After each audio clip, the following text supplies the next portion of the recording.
ഏവരും കാത്തിരുന്ന പോലെ ബിഗ് ബോസ് സീസൺ 6 ഇന്നിപ്പോൾ ആരംഭിച്ചിരിക്കുകയാണ്. ആദ്യം തന്നെ കാണിക്കുന്നത് ബിഗ് ബോസ് സീസൺ 6ൻ്റെ ഹൗസാണ് കാണിക്കുന്നത്. ഹൗസിനുള്ളിൽ ഒരു കിഡ്ലൻ സോങ്ങോട് കൂടിയുള്ള ലാലേട്ടനെയാണ് കാണിക്കുന്നത്. ഇതിനുശേഷം ഹൗസിലെ ഓരോ ഭാഗത്തെക്കുറിച്ചും ലാലേട്ടൻ വിവരിക്കുന്നുണ്ട്. അതായത് അടി കൂടാനുള്ള സ്ഥലം, അതായത് ഇവർക്ക് ഇവിടെ ലിവിങ് റൂമിൽ നിന്ന് വിശാലമായിരുന്നിട്ട് പലതരത്തിലുള്ള കാര്യങ്ങൾ തീരുമാനിക്കാം.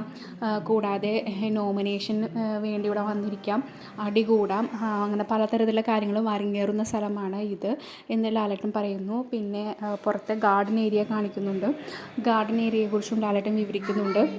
പിന്നെ കിച്ചണെ കുറിച്ച് പറയുന്നത്, കിച്ചണിൽ നല്ല രീതിയിൽ പണിയെടുക്കുന്നവരാണ് വീടിനെ നിയന്ത്രിക്കുന്നതെന്നും പക്ഷേ കിച്ചണിൽ ഒതുങ്ങിക്കൂടാതെ ശ്രദ്ധിക്കണമെന്നും ലാലേട്ടൻ പറയുന്നുണ്ട്. പിന്നെ അതിനുശേഷം പോകുന്ന കൺഫെഷൻ റൂമിലാണ്. ഇത്തവണത്തെ കൺഫെഷൻ റൂം അടിപൊളിയാണ് കാണാനായിട്ട്. കുറേ ലൈറ്റൊക്കെ ഇട്ട് അതിമനോഹരമായിട്ടാണ് കൺഫെഷൻ റൂം ഒരുക്കിയിരിക്കുന്നത്. അതായത് ആകാശത്ത് നിന്ന് അടർന്ന് വീണ പോലെയാണെന്നാണ് ലാലേട്ടൻ പറയുന്നത്. അതിനുശേഷം ഹൗസിനുള്ളിലെ 4 റൂമുകളെ പറ്റി പറയുന്നുണ്ട്. അതിൽ ഒരു റൂമിന് പവർ റൂം എന്നാണ് പേര് കൊടുത്തിരുന്നത്. പിന്നെ നെസ്റ്റ്, ഡെന്ന്, ടണൽ റൂം അങ്ങനെയാണ് പറഞ്ഞിരിക്കുന്നത്. ഡെൻ റൂമിൽ വന്നിട്ട് ലാലേട്ടൻ പറയുന്നുണ്ട്, ഇത് വളരെ ചെറിയ റൂമാണ്, ഇവിടെ കിടക്കാൻ മാത്രമേ സ്ഥലമുള്ളൂ, വേറെ പരിപാടികളുള്ള സ്ഥലമൊന്നുമില്ല എന്ന് ലാലേട്ടൻ പറയുന്നു. അതായത് ഈ 4 റൂമിൽ 3 റൂം ചെറുതാണ്, പവർ റൂമാണ് ഏറ്റവും വലിയ. ഓരോ റൂമും ഓരോ കളർ തീമിലാണ് ചെയ്തിരിക്കുന്നത്. പവർ റൂമിന് ഒരു പ്രത്യേകതയുണ്ട്.